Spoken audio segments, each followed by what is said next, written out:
আসসালামু আলাইকুম সম্মানিত ভিউয়ার্স, আজকে আলোচনা করব বিলামিন ট্যাবলেটটি নিয়ে। ভিডিওটা শুরু করার আগে আপনাদের কাছে একটা অনুরোধ রইল, নতুন নতুন ভিডিও পেতে আমাদের পেজটিকে ফলো দিয়ে রাখবেন এবং যারা ইউটিউব থেকে দেখছেন তারা সাবস্ক্রাইব করে পাশে থাকবেন বলে আশা রাখি এবং শেয়ার করে সবাইকে দেখার সুযোগ করে দিবেন। এই বিলামিন ট্যাবলেটটি তৈরি করেছে ইবনে সিনা ফার্মাসিউটিক্যাল লিমিটেড নামের একটি টপ কোম্পানি। এর গ্রুপ হচ্ছে বিলাস্টিন, পাওয়ার হচ্ছে 20 mg।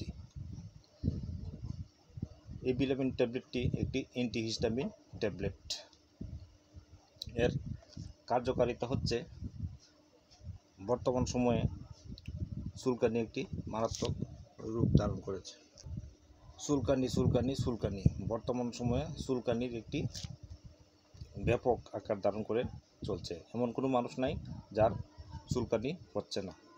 এই ট্যাবলেটটির কাজ হলো যে কোনো ধরনের চুলকানি, অ্যালার্জি, রাইনাইটিস, সিজনাল অ্যালার্জি, যেমন আপনার গলার ভিতর কুরকুরানি একটা কাশ উঠে, এই কুরকুরানি কাশের জন্য এই বিলামিন ট্যাবলেটটি খুবই কাজ করে।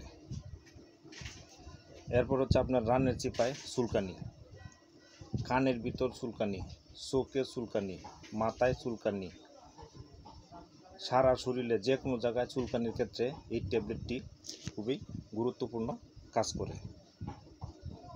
এই ট্যাবলেটটির দাম হচ্ছে 15 টাকা, পার পিসের দাম হচ্ছে 15 টাকা, এক পাতার দাম হচ্ছে 150 টাকা।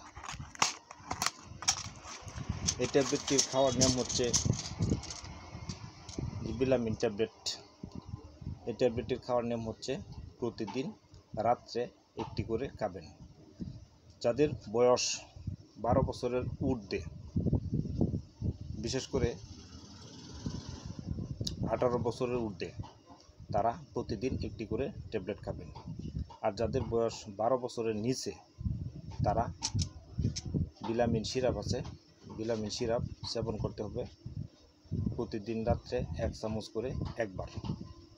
ভাত খাওয়ার পরে প্রতিদিন রাত্রে 1 চামচ করে একবার খেয়ে যাবেন।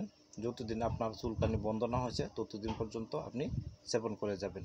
আর এই ট্যাবলেটটি 12 বছরের ঊর্ধ্বে যারা, তারা প্রতিদিন রাত্রে একটি করে ট্যাবলেট ভাত খাওয়ার পরে খাবেন। যতদিন চুলকানি আছে ততদিন খেয়ে যেতে হবে। এই ট্যাবলেটটি একটানা 7 দিন থেকে 10 দিন খেলেই আপনার চুলকানি চিরতরে ভালো হয়ে যাবে। ভিডিওটা শেয়ার করে আপনি যেভাবে দেখছেন অন্য যাতে সেভাবে দেখতে পারে সেজন্য ভিডিওটা শেয়ার করে দিবেন। এর পার্শ্ব প্রতিক্রিয়া হচ্ছে একটু গুম ভাব হতে পারে, আর তেমন কোনো পার্শ্ব প্রতিক্রিয়া নেই। আর গর্ভবতী মেয়েরা এটা সেবন করতে পারবেন না, বিশেষ করে যাদের একান্তই না খেলে হয় না, তারা ডাক্তারের পরামর্শ নিয়ে সেবন করবেন। ভিডিওটা শেয়ার করে সবাইকে দেখার সুযোগ করে দেবেন। আসসালামু আলাইকুম।